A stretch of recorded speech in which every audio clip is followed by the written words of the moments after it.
Hey friends, welcome back to our channel. In today's Battle Through the Heavens video, we're diving deep into one of the most controversial and complex characters in the entire series, Nalan Yanran. You may know her as the girl who broke off her engagement with Xiao Yan and triggered one of the most iconic rivalries in the Donghua. But is she really a villain or something more? Stick around, because by the end of this video, you might see her in a completely different light. In a world ruled by strength, status and ancient legacy, even the smallest decision can have earth-shattering consequences. In Battle Through the Heavens, we're introduced to many powerful characters, but one of the most complex, misunderstood, and pivotal among them is Nalan Yanran, the once proud heir to the Misty Cloud Sect, and the girl who dared to challenge Xiao Yan's fate. Today, we dive deep into her story.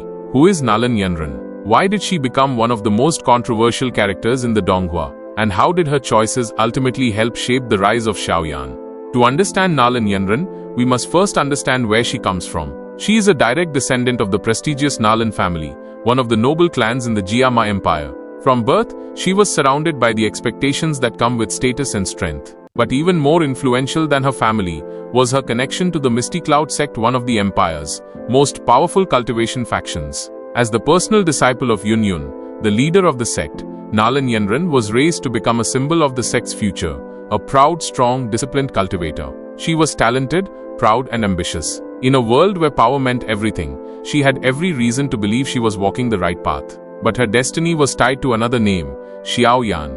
Years before our story begins, Nalan Yanran was engaged to Xiao Yan, a prodigy from the declining Xiao clan. At the time, he was considered a rising star, blessed with talent and promise. However, when Xiao Yan inexplicably lost all his cultivation power, the tides shifted. His reputation collapsed, and he became a figure of pity and ridicule. The engagement, once seen as a noble alliance between two powerful clans, was now viewed as a burden, especially for someone as ambitious as Nalan Yanran. Under pressure from her sect and elders, and with her own pride pushing her forward, she made a fateful decision. She traveled to the Xiao family's territory and publicly annulled the engagement, not through a letter, not in private, but face to face, in front of Xiao Yan, his family, and his clan. It was a public humiliation for him, and a show of dominance from her. Many fans label this as betrayal. But here's where things get complicated. Was Nalan Yanran truly arrogant and heartless? Or was she a pawn in a larger political game? From a sect's perspective, strength and reputation are currency. The Misty Cloud Sect believed that tying their prodigy disciple to a powerless boy would weaken their image. Nalan, being raised in this mindset, likely didn't even question the morality of the decision. In many ways, she was doing what she was taught: protect the sect, preserve the legacy, prioritize strength. In her mind, it wasn't personal. It was logical, but for Xiao Yan, it was personal. And so, he made a declaration that would set the entire story in motion. He challenged Nalan Yanran to a duel in 3 years, a promise, and a warning. Fast forward 3 years, Xiao Yan returns no longer a cripple, but a warrior who had faced death, trained under a mysterious master, and tamed the most powerful flames in existence. When the duel finally arrives, the dynamic has completely shifted. Nalan Yanran, once the stronger of the two, now finds herself outmatched. Their battle is intense, emotional, and symbolic.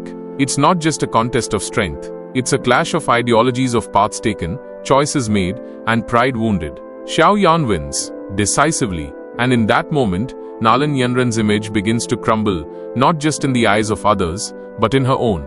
Defeat is never easy, but for Nalan Yanran, her loss came at a time when her world was already beginning to collapse. Soon after, the Misty Cloud Sect faces destruction at the hands of Xiao Yan and his allies. The sect that once shaped her into a weapon of pride is wiped from the map. Her mentor, Yun, disappears. Her clan's power fades, and she is left with nothing but memories of her mistakes. In one of the story's most poignant moments, she kneels before Xiao Yan, the very person she once humiliated, and apologizes. Not just for the engagement, but for the arrogance, the blindness, and the pain caused by her decisions. This is the moment many fans start to shift their view of her. She isn't just a villain anymore. She's a broken warrior searching for a path forward. After her fall, Nalan Yanran begins to rebuild herself. She no longer walks the path of pride and ambition. Instead, she seeks understanding. She starts cultivating again, not to dominate others, but to become someone worthy of the second chance life has given her. We don't see her as frequently in the later arcs of Battle Through the Heavens, but when we do, she is more reserved, more thoughtful, and less concerned with power or fame. She becomes a quiet symbol of redemption, a reminder that in a world obsessed with strength, real growth comes from failure. it's worth comparing Nalan Yanran to other female characters in the series. Zun-Er, the elegant heiress of the Jiu clan, is the idealized version of a female lead, loyal, powerful, always supportive of Xiao Yan. Yun, Nalan's mentor, is more complex, torn between love and duty, eventually choosing her heart over her sect. Nalan Yanran sits somewhere in between. She begins her story as a mirror of the world's harsh realities, where power trumps compassion, but slowly transforms into a character with depth, regret, and a desire to change. She's not the idealized love interest. She's not the tragic lover. She's something more rare, a rival who grew up.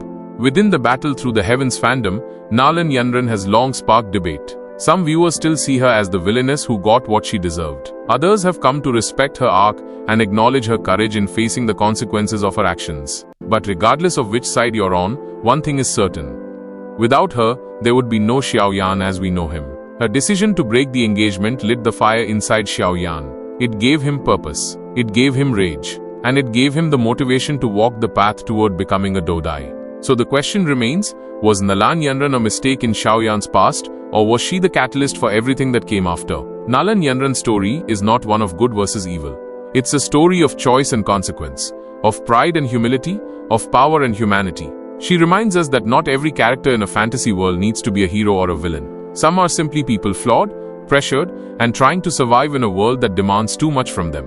Her legacy in Battle Through the Heavens is not defined by her duel with Xiao Yan. It's defined by what she did after, how she faced her defeat, how she accepted her flaws, and how she started again. In the end, Nalan Yanran was never just a rival. She was a mirror, a test, and in many ways, a guide. Without her, the fire in Xiao Yan's heart might never have burned so bright. Thanks for watching. If you like this deep dive and want more Btth character stories, lore breakdowns, and Donghua discussions, don't forget to hit like, drop a comment, and subscribe to the channel. More amazing videos are on the way. Until next time, stay strong and keep cultivating.